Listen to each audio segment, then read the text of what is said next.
Hello students, मेरा नाम है अरुण शर्मा। आप सभी का अरुण कोचिंग क्लासेस में बहुत बहुत स्वागत है। बच्चों, आज का हमारा जो नेक्स्ट टॉपिक है वो है accounting treatment of goodwill when there is change in the profit sharing ratio among existing partners, है ना। कि अकाउंटिंग ट्रीटमेंट है गुडविल का, है ना, जब प्रॉफिट शेयरिंग रेशो में चेंज आ जाता है पार्टनर्स के बीच में। बच्चों, इस लेक्चर को शुरू करने से पहले मेरी आपसे एक छोटी सी रिक्वेस्ट है। चैनल पे अगर नए हैं तो प्लीज़ उसको सब्सक्राइब सबसे पहले करें, है ना। तभी आपको जो है वो लेटेस्ट अपडेट्स जो है वो आपके फ़ोन में जो है वो आ जाएंगे, ठीक है। और दूसरी बात, वीडियो को लाइक करें, शेयर करें, कमेंट करें, है ना। ज़्यादा से ज़्यादा वीडियो को आप शेयर करिए, ठीक है।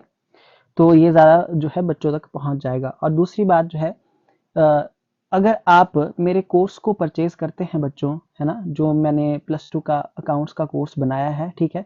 ऐप का लिंक आपको जो है वो मिल जाएगा, ओके।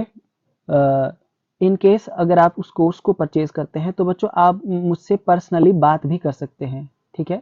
मेरे साथ आप बात कर सकते हैं, कहीं आपको कोई प्रॉब्लम है ना, किसी भी क्वेश्चन में, या कोई किसी और बुक का क्वेश्चन आप पूछना चाहते हैं तो पूछ सकते हैं। तो आइए शुरू करते हैं वीडियो को। तो यहाँ लिखा गया है कि change in profit sharing ratio, है ना, results in gain to some partner. देखिए, अगर प्रॉफिट शेयरिंग रेशो में चेंज आता है बच्चों, है ना, तो यहाँ पे लिखा गया है कि जो कुछ ऐसे पार्टनर्स होंगे जिनको क्या हो सकता है, जिनको गेन हो सकता है ना, and loss to some part other partners. तो कुछ पार्टनर्स को क्या होगा, लॉस हो सकता है सेम टाइम पे। In such a situation the partners who gain must compensate the sacrificing partners. देखिए बच्चों, एक बात मैं आपको भी बता देता हूं कि कुछ ऐसे पार्टनर्स होंगे, है ना, जिनको क्या होगा, गेन होगा। अगर किसी को गेन होता है बच्चों, तो उस सिचुएशन में क्या होगा, जो गेन करने वाला पर्सन होगा, हु गेन, वो कंपनसेट करेगा सैक्रिफाइसिंग पार्टनर को bye paying proportionate amount of firm's goodwill. जो भी अमाउंट होगा, है ना, वो गुडविल की फॉर्म में, है ना, गुडविल की फॉर्म में पे करेगा, ठीक है। मतलब वो फर्म की गुडविल के बराबर का प्रोपोर्शनेट अमाउंट जो होगा, जो भी रेशो आएगी हमारी, है ना, उतना अमाउंट पे कर देगा वो, as mutually valued by the partners, ठीक है। अमाउंट ऑफ कंपनसेशन पेबल, देखिए अमाउंट ऑफ कंपनसेशन पेबल, है ना, वो कैसे आएगा, value of firm's goodwill multiply by share of profit gained, है ना।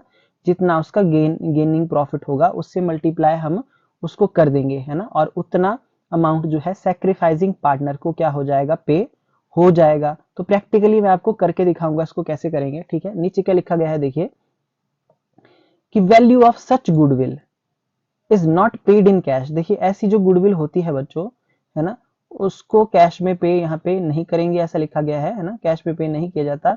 Instead an adjustment entry is pass. देखिए, उसके बदले में एक एडजस्टमेंट एंट्री पास होती है, ठीक है, in which gaining partners capital account is debited, ठीक है। तो जैसे आप देख सकते हैं जनरल एंट्री में कि gaining partner capital account debit किया गया है और सैक्रिफाइसिंग पार्टनर कैपिटल अकाउंट को क्रेडिट किया गया है, ओके, ठीक है। तो एंट्री बनती है gaining partners capital account debit to sacrificing partners capital account being, है ना, ओके। तो देखिए, share of goodwill adjusted between existing partners, है ना, कि जो गुडविल का शेयर है उसको क्या किया गया है, शेयर ऑफ गुडविल को एडजस्ट किया गया है एग्जिस्टिंग पार्टनर्स के बीच में, यानी कि पुराने पार्टनर्स के बीच में, ओके। तो जैसा कि इस चैप्टर में बताया गया है कि प्रॉफिट शेयरिंग रेशो चेंज हो रही है, कोई पार्टनर फर्म छोड़ के ना तो जा रहा है ना आ रहा है, और ना किसी की डेथ हो रही है, ठीक है बच्चों। So unless otherwise stated, the partner's capital account should be assumed to be fluctuating। देखिए बच्चों, मैंने आपको सिखाया था कि फ्लक्चुएटिंग और फिक्स्ड कैपिटल अकाउंट क्या होते हैं। जब तक क्वेश्चन में ना बोला गया हो, हम जो है एज्यूम करेंगे कि वो फ्लक्चुएटिंग ही है ना। Currents account are to be used only in case of fixed capital account. अगर क्वेश्चन में बोला गया है कि फिक्स्ड कैपिटल अकाउंट है पार्टनर्स के, तब क्या होगा बच्चों, तो उस सिचुएशन में पार्टनर का करंट अकाउंट डेबिट और क्रेडिट होगा, ठीक है। तो इस पॉइंट को आप नोट डाउन कर लीजिए, है ना, ये जनरल एंट्री भी और ये जो फॉर्मूला यहाँ पे दिया गया है इसको भी, ठीक है। आई होप आपको इतना समझ में आ गया होगा, है ना।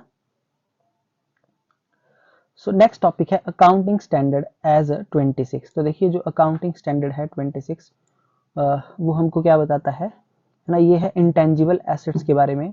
According to accounting standard 26, intangible asset issued by Institute of Chartered Accountants of India, है ना, ICAI, है ना, goodwill should be recorded in the books of accounts only when some money or money worth has been paid for it। तो बच्चों ये issue किया गया है अकाउंटिंग स्टैंडर्ड 26 और ये रिलेटेड है इंटेंजिबल एसेट से।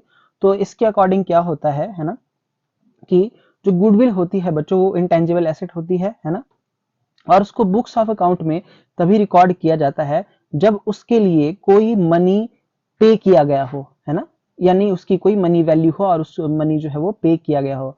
Okay, so hence in the case of change in profit sharing ratio between existing partners, admission of new partner, retirement and death of a partner, goodwill should not be raised in books of account, है ना, तो goodwill को raise नहीं किया जाएगा books of account में।